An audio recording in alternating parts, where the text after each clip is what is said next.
change in life normally triggers fear in people. Design is about finding new ways. It's about finding new ideas. It's about improvement, and it's about simplification.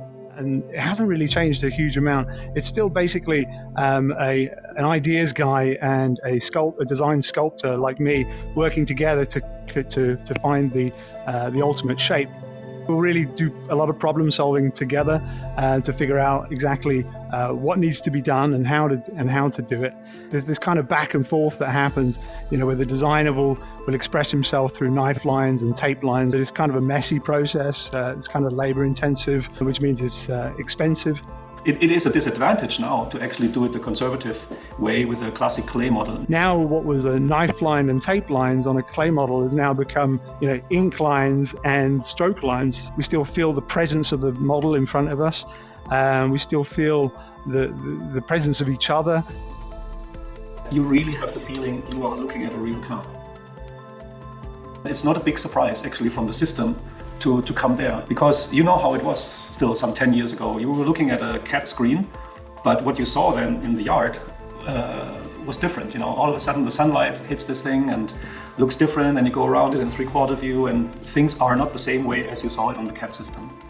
Trying to create a three-dimensional object on a two-dimensional screen, for me it's a backward step in that communication and that collaboration. The trade-off has been really to sacrifice every single benefit that has existed in clay modeling. Essentially, the worst part about it is no longer being able to leverage the skills of those clay modelers who have spent tens of thousands of hours building real things in the real world. Clay modelers, in a way, translated, became VR modelers. You still need experts in that field. What is an expert? We go from a sketch, and we pull the line work in around that sketch.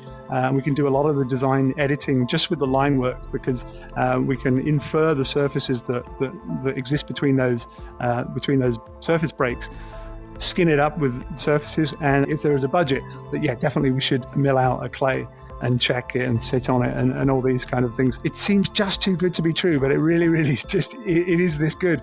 I couldn't believe the speed in which we were able to turn traditional sketchwork, emotional sketchwork, into emotional models that you could interact with fully.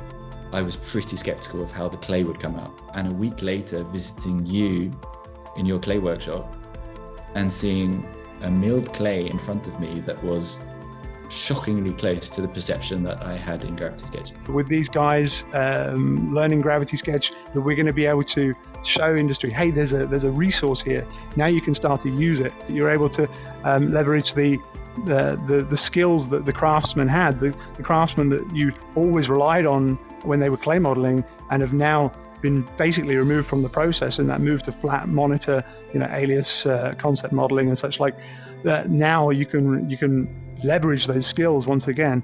It's blown my mind, actually. The last couple of months, it's been an incredible journey, and it's just the start.